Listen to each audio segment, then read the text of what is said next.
Good morning, everyone. It is my distinct honor to welcome you to the Alliance for Afghan Women's Economic Resilience Summit. Today marks 898 days since Afghan girls were banned from secondary school. 890 days since Afghan women were told to stay home from work. As a woman, imagine being stripped of your profession and the capacity to earn and to feed your family. As a parent, imagine looking into the eyes of your 12-year-old and telling her that she can no longer go to school and the door to her hopes and her dreams have closed. As a spouse or family member, imagine seeing the potential of the women and girls in your family squandered. As a citizen, imagine half of your population's participation, potential, and economic contribution erased overnight. We started this somber note to anchor you in the surreal situation in Afghanistan and to really get you to understand the immense hurdles Afghan women are facing and what they are trying to overcome to get their right back to education and to work. On each of your seats and scattered throughout the venue, you have letters from schoolgirls from inside Afghanistan. We ask that you read these letters with a couple of key points in mind. One, Afghan women and girls are not asking us to see them as victims.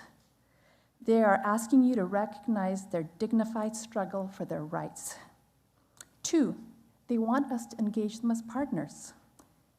And three, they ask us to be guided by their creativity, their resilience, and their determination. We have attempted to answer this call through the establishment of the Afghan Women's Economic Resilience Initiative, which we launched in 2022. The Alliance, or AWER as we call it, is a public-private partnership between the Department of State and Boston University that catalyzes innovative and scalable collaborations between the private sector, civil society, academia, government, and Afghan women leaders to support Afghan women's education, employment, and entrepreneurship. We launched it in 2022, and we are going to announce some of the efforts that we have been able to put in place. Through the next few hours, you will hear from our partners, from Afghan women, and from about a number of initiatives that we have put together to capture the spirit and approach that Afghan women have asked us to be guided by. It is our fervent hope that you will join us in this effort. Everyone has a role to play. And with that, I have the honor of welcoming U.S. Secretary of State Antony Blinken, without whose leadership and support, none of this would be possible. Thank you very much. Thank you. Good morning. Good morning, everyone. Welcome to the State Department.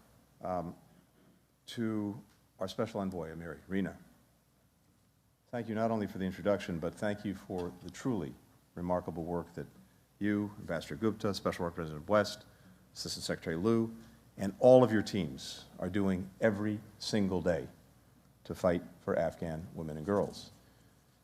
So, as Rina said when she started, in sort of setting the picture that all of you know so well, it's extraordinarily challenging, but today represents a real ray of light in some of the darkness.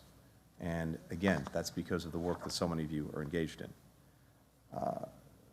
Thanks to our leadership team, thanks to Boston University, joining forces in 2022 to launch the Alliance for Afghan Women's Economic Resilience, we have seen results, and it's even more extraordinary given the environment in which those results have been achieved.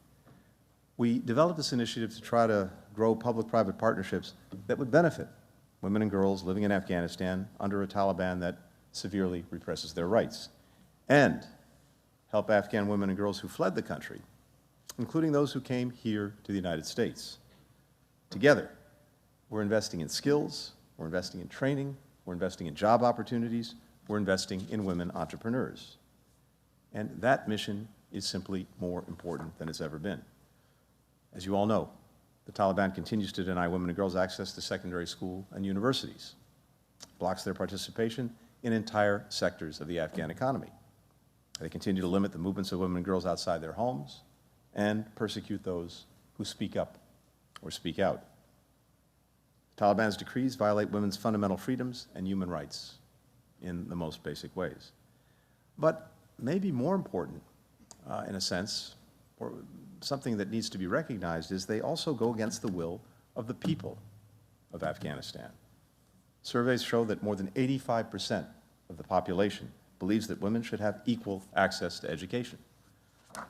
The Taliban's restrictions are also suffocating Afghanistan's potential. If women and girls were able to learn, able to work, the whole country would benefit. Women could put food on their families' tables. They would add over $1 billion to the Afghan economy. Economic opportunity is a prerequisite for sustainable peace and sustainable security, so women's contributions would also help create a more resilient society. This is Afghanistan's loss if women and girls are not allowed to reach their full potential. Here's what we know, and Rena said it. Women and girls are determined to study. They're determined to chart their own path. They're determined to contribute to the future of their communities, despite the extraordinary obstacles that they face. As I was coming down here in the elevator with Rena, I was recounting a meeting I had just about 2 weeks ago in Albania, which has been a remarkable partner in helping us bring Afghan partners out of Afghanistan and eventually to the United States. And among the Afghans I met who would relatively recently come to Albania but would be on their way to the United States was a young family, mother and father, who were determined that their 5 children, no matter the conditions, would continue to have access to education. Their kids, before the Taliban came back, had been at the top of each of their classes in Afghanistan.